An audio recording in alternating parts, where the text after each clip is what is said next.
जैसे आपने अपना सर्कल बनाया है, मैं चाहूंगी कि आप सब लोग उसके ही साथ में इस विद्यार्थी का सर्कल बनाएं।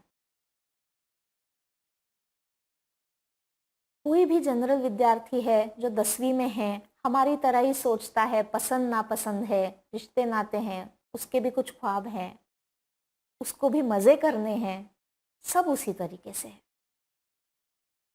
अब इस बात को लेते हैं जो एक सच्चाई है कि 10वीं के रिजल्ट में एक सब्जेक्ट में वो नाकामयाब हो गया है, एक सब्जेक्ट में उसे इस अटेम्प्ट में फेलियर आ गया है।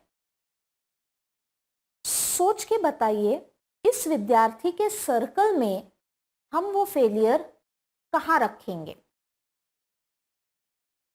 पूरे के पूरे सर्कल को फेलियर करके लेबल कर दें, क्या ये सही होगा?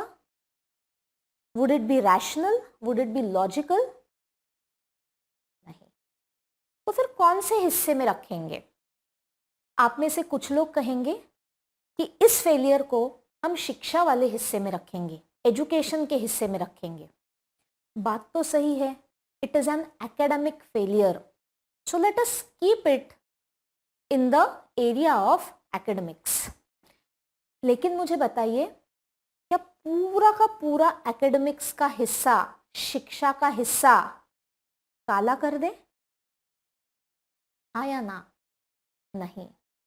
क्योंकि अगर इस विद्यार्थी ने कक्षा पहली से लेकर 10वीं, उसके आगे भी 12वीं, उसके आगे ग्रेजुएशन, और कल को अगर पोस्ट ग्रेजुएशन भी किया, तो उसका पूरा शिक्षा वाला हिस्सा देखकर 10वीं के एक परीक्षा में एक सब्जेक्ट में अनुत्तीर्ण होना, अब हम उसे कितना सीमित कर सकते हैं? हो सकता है 10%। तो अब बहुत ही रियलिस्टिकली शिक्षा वाले हिस्से में हम कुछ एरिया को मार्क कर देंगे जो इस फेलियर को डिनोट करता है। सबने कर लिया? आगे चलते हैं। और कौन सी चीजें हैं और कौन से हिस्से हैं इसके लाइफ के जो इस अनुत्तीर्णता के साथ अफेक्ट हुए हैं, जिस पर इसका इम्पैक्ट आया है?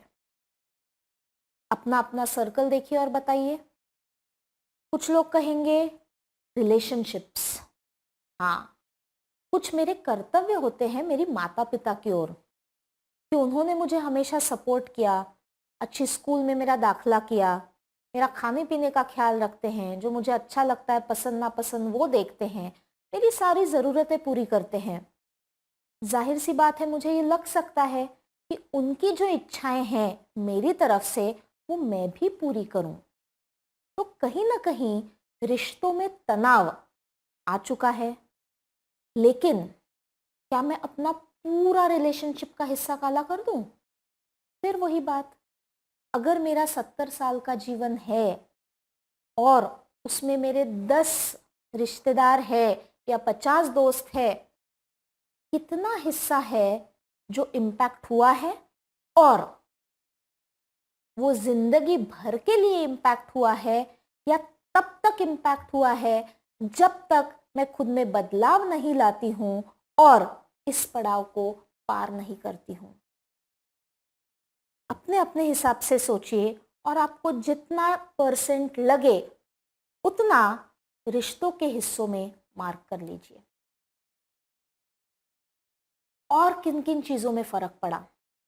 भावनाओं में फर्क पड़ा जी। अगर पास हो जाती तो शायद मेरी भावनाएं बहुत अलग होती और एक सब्जेक्ट के फेलियर से मुझ में अलग भावनाएं आई होंगी। पूरे जीवन की भावनाओं का हिस्सा काट दे या अभी के लिए इस सिचुएशन से रिलेटेड मैं अपने आप को कुछ मार्किंग दूं? कर लेते हैं। अब आप ही सोचिए, आगे 2 मिनट में आप उन सब हिस्सों में उतना मार्क करिए जितना सच है और जितना रेलेवेंट है इस विद्यार्थी के आज के स्थिति के लिए। अगर आप सबका मार्किंग हो गया हो तो अभी आगे चलते हैं और एक बहुत ही अच्छी बात हम नए सिरे से सीखते हैं। अगर आपने सबने अपनी अपनी मार्किंग देखी तो बताइए कि पूरे सर्कल में से कितने प्रतिशत हिस्सा है जिसे हमने अलग रंग से मार्क किया है। कुछ लोग बोलेंगे 5% है, कुछ बोलेंगे 10% है, लेकिन आप में से कोई भी नहीं होगा जो बोलेगा 100% मैं खराब हूं या 100% मेरा जीवन खराब हो गया है। बात समझ में आ रही है? जब हमने खुद को एक तीसरे नजरिए से देखा तो हमें पता चला कि सच्चाई है, कठिन है, उसे फेस करने के लिए हमें बहुत सारे एफर्ट्स डालने पड़ेंगे, खुद में बहुत बदलाव लाने पड़ेंगे। लेकिन साथ साथ हमने ये भी देखा कि मेरे सर्कल की कोई एक चीज मुझे पूरी तरह परिभाषित नहीं करती है। क्या फर्क पड़ेगा अगर ये विद्यार्थी कहता है आई एम अ फेलियर, मैं नाकामयाब हूं, I am good for nothing, मेरी पूरी लाइफ खराब हो गई। एंड इन कंपैरिजन अपना अब की बार बनाया हुआ सर्कल देख के यही विद्यार्थी कहता है हाँ, मेरे जीवन के एक महत्वपूर्ण हिस्से में अभी एक बड़ी रुकावट आई है, लेकिन आज भी मेरे पास मेरी बुद्धि, मेरा इंटेलिजेंस है, मुझ में कुछ सकारात्मक भावना है, जैसे करेज, मोटिवेशन, होप, जिनका प्रयोग करके मैं आगे बढ़ सकता हूं। आज भी लोग हैं जो मुझ पे विश्वास रखते हैं, मुझे सपोर्ट कर सकते हैं। आज भी मेरे पास अपने गोल्स है, मेरा लक्ष्य है। आज मेरे पास कुछ चीजें हैं जो इस अनुत्तीर्णता की वजह से नहीं बदली है, और उन सब का प्रयोग करके ये जो रुकावट आज मेरे जीवन के इस हिस्से में आई है, मैं उसे पार कर सकता हूं।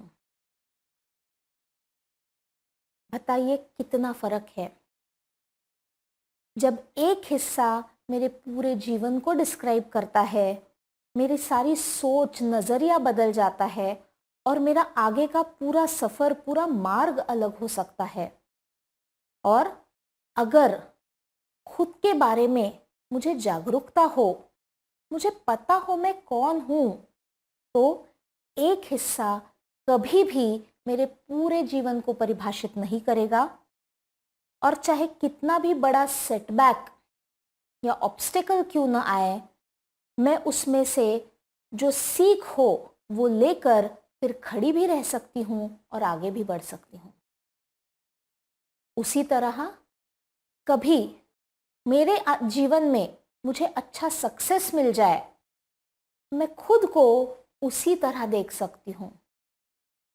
इंस्टेड ऑफ सेइंग मैं कितनी ग्रेट हूं, मैं यही कहूंगी कि हाँ, इस हिस्से में आज मैं काफी अच्छा काम कर रही हूं, मुझे आगे भी वो करना है, और बाकी हिस्से जिनमें उतनी अच्छी प्रोग्रेस नहीं है उनको और अच्छाई की तरफ बढ़ाना है। ये दृष्टिकोण जितना बचपन से या जितनी कम उम्र से हम खुद में डेवलप करें, उतना ही आगे आने वाले ऑब्स्टिकल्स से हमारा डील करने का तरीका ज़्यादा बेटर हो सकता है, ज़्यादा हेल्दी हो सकता है। तो ये एक तरीका हमने देखा कि अगर मैं स्वयं को अच्छी तरीके से पहचानूं, राह में आई हुई कोई भी रुकावट हो या चाहे कोई अनुभव हो, अच्छा बुरा, कोई नई व्यक्ति हो, मैं सबके साथ एक बैलेंस्ड पद्धति से पेश आ सकती हूँ, जो कि मेरा सफलता के सफर में एक बहुत बड़ा प्रयास है।